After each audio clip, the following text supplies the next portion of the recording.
In the high-security quantum labs at Fermilab, researchers watched in stunned silence as Zeta 9, a particle they just discovered, did something that should be impossible.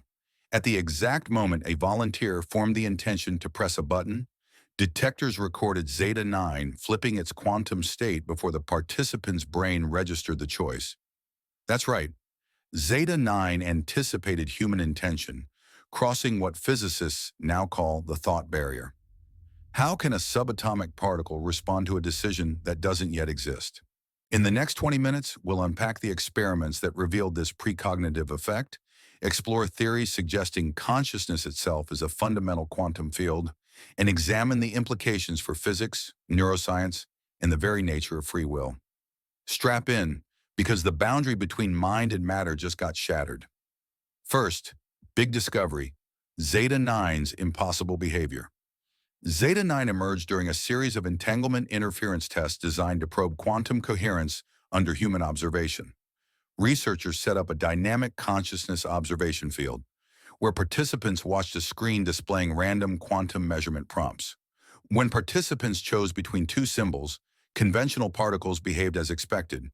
Collapse followed choice. But Zeta 9 told a different story. Noise patterns appeared in the data only when human observers were present. Swap the volunteer for a digital sensor, and the anomaly vanished. Intrigued, the team refined the setup. They connected EEG caps to record the exact millisecond when participants became aware of their choice. Astonishingly, Zeta 9's quantum state shifted milliseconds before the EEG registered decision-related brainwaves. The effect was repeatable across dozens of trials and multiple participants. No known retrocausal protocol or decoherence model could account for particles reacting to intention before it formed. Lead scientist Dr. Elena Moreno describes the moment they realized they'd crossed into uncharted territory. We expected statistical blips, random fluctuations, maybe a glitch. Instead, Zeta 9 blinked in sync with thoughts that didn't exist yet. Physicists dub this the thought barrier, where consciousness and quantum mechanics collide. The discovery raises a fundamental question: is human intention a new variable in the quantum equation? If this kind of mind-blowing science excites you, make sure to subscribe. We dive into discoveries like this every week. To appreciate why Zeta 9's behavior is earth-shaking, let's rewind to the birth of the observer effect. In the early 20th century, the double-slit experiment revealed that particles behave like waves until measured, then collapse into definite states. Decades later, delayed choice quantum erasers and weak measurements probed whether decisions made after a particle passes through slits could retroactively influence its past. Those experiments hinted at the interplay between measurement and reality, but they always relied on inanimate detectors or delayed classical signals. Fermilab's team took a bold step. They introduced human intention as an active variable. Their protocol isolated participants from electromagnetic noise, ensured decision timing was random, and verified that no external signals could pre-trigger Zeta 9's collapse. When the results persisted, the implication was clear. The human mind isn't a passive observer. It may be a causal agent in the quantum realm. This isn't fringe physics. The experiment was peer-reviewed and published in physical review letters, sparking heated debate. Some theorists warn of hidden biases or subtle experimental loopholes. Others argue that Zeta 9 offers the first empirical bridge between consciousness and quantum mechanics. As we dive into the theories next, keep one question in mind. Could thought itself be a field that interacts with particles? First theory, consciousness as a quantum field. Leading theoretical physicists propose a radical idea. Consciousness may be a fundamental field, akin to the electromagnetic or Higgs fields. In this framework, thoughts are not mere electrochemical patterns in the brain, but excitations in a universal consciousness field that permeates all of reality. Zeta 9, they suggest, is uniquely sensitive to perturbations in that field, acting as a bridge between mind and matter. If consciousness is a field, then intention could manifest as a wave function that overlaps with quantum particles. When a volunteer decides, on an unconscious level, to press left or right, that decision propagates as a subtle fluctuation in the consciousness field. Zeta 9, by its nature, collapses in response to these fluctuations, effectively reading intention before it becomes a conscious choice. This theory reframes the measurement problem. It's not the act of measurement, but the source of measurement, consciousness, that determines quantum outcomes. Thought becomes an active player in the dynamics of the wave function. Critics point out the challenge of quantifying consciousness or defining its field parameters. Yet the coherence of Zeta 9's responses across varied experimental conditions gives weight to the hypothesis.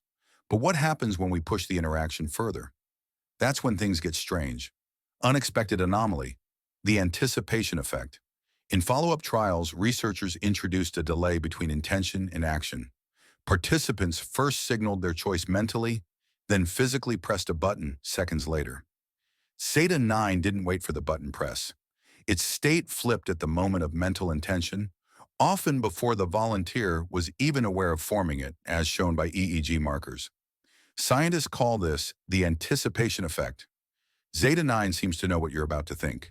To rule out timing artifacts, the team synchronized atomic clocks between the lab's EEG system and the quantum detectors.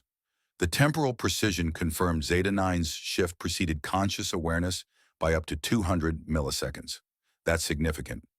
Neuroscience tells us the brain's readiness potential, the unconscious buildup to a decision, occurs around 300 milliseconds before awareness. Zeta 9 aligned with that pre-awareness signal, suggesting a direct link to the brain's preparatory processes. This phenomenon challenges our notions of causality. If a particle reacts to a decision before we consciously make it, then time's arrow in the quantum domain may be bidirectional. Or perhaps consciousness exists outside linear time, interacting with particles in a timeless realm. And yet, that anomaly was only the beginning. Let's pause and reflect. What if thought isn't confined to the neural circuits in our skulls? What if it exists in a domain of reality we've only now glimpsed? Philosophers have long speculated about a noosphere, a collective mental layer enveloping the planet. Biologist Rupert Sheldrake proposed morphic resonance, where patterns of behavior inform echo across space and time. Now, Zeta 9 offers potential physical evidence of an interconnected mental field, one that interacts with subatomic particles. If you've made it this far, you're clearly into the deep stuff. Hit like and let us know your theory in the comments. Simulation? Higher dimensions? Something else? The quantum mind connection.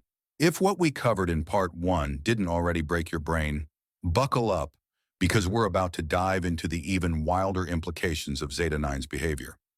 We've established that this mysterious particle seems to respond to human thought before the thinker is even consciously aware of their own decision. But now researchers are uncovering something even more profound. Evidence that the connection between Zeta 9 and consciousness might be a two-way street. The feedback loop. When particles talk, back in a shocking follow-up experiment, the Fermilab team reversed their setup. Instead of just observing how Zeta 9 reacted to human intention, they forced the particle into specific quantum states, then monitored the test subjects' brains. The results? EEG readings showed unusual neural activity patterns that precisely matched Zeta 9's quantum fluctuations. In other words, the particle wasn't just reading minds, it was influencing them. Test subjects reported strange sensations, flashes of imagery, sudden emotional shifts, even fragmented memories that weren't their own. When Zeta 9 was manipulated in certain ways, it was as if the particle was acting as a quantum antenna, transmitting information directly into the subject's neural pathways. Dr. Moreno described one particularly eerie case. We had a volunteer who, when Zeta 9 was put into a superposition state, suddenly recalled a childhood memory in perfect detail, one they hadn't thought about in decades. The timing was exact. This wasn't random, it was communication. The holographic mind theory. This two-way interaction has led some physicists to propose a radical new model of consciousness, the holographic mind theory. The idea is that the brain doesn't produce consciousness, it receives it, like a radio tuning into signals from a deeper quantum field. If true, then Zeta 9 might be a kind of quantum router, facilitating an exchange between the physical brain and a non-physical realm of pure thought. This would explain why it can both predict intention and broadcast information back into the mind. Even more unsettling, this might not be a new phenomenon. Some researchers speculate that Zeta-9-like particles have always been mediating the connection between mind and matter. We just never had the tools to detect it until now. The time slip experiments. But the real shock came when researchers introduced time delays into the system. In a series of tightly controlled trials, they programmed Zeta-9 to shift its state before any human interaction occurred. The result? Test subjects consistently reported precognitive flashes, moments where they knew what was about to happen before the experiment even began. One participant, a skeptical computer scientist with no history of psychic experiences, described it like this. I kept seeing flashes, a red button, a beeping sound, before the machine even activated. At first I thought I was imagining it, but by the 10th trial, I was predicting the sequence with 90% accuracy. This suggests that the link between Zeta-9 and consciousness isn't bound by linear time. The particle isn't just reacting to the present, it's somehow entangled with the future as well. The implications: a living universe? If Zeta-9 truly bridges mind and matter across time, then 1. The brain might be a quantum receiver, pulling thoughts from a field that exists beyond space-time. 2. Precognition could be a real phenomenon, not just fantasy, just an untapped interaction with particles like Zeta-9. 3. The universe itself might be alive in some way, with consciousness as a fundamental feature of reality. This isn't just philosophy anymore. It's testable, repeatable science. The Omega Imperative. What if I told you Zeta-9 wasn't an anomaly, but a harbinger? After months of dissecting the impossible data, researchers at Fermilab have stumbled onto something far bigger than a single psychic particle. Hidden in the quantum noise, they've detected a pattern, an intricate web of entanglement linking Zeta-9 to other particles across spacetime. And the most terrifying part? They're not just communicating, they're evolving. The network effect. When physicists mapped Zeta-9's quantum signatures against decades of particle collision data, they found eerie matches, identical state fluctuations recorded in labs from Geneva to Tokyo going back to the 1970s. These weren't random echoes.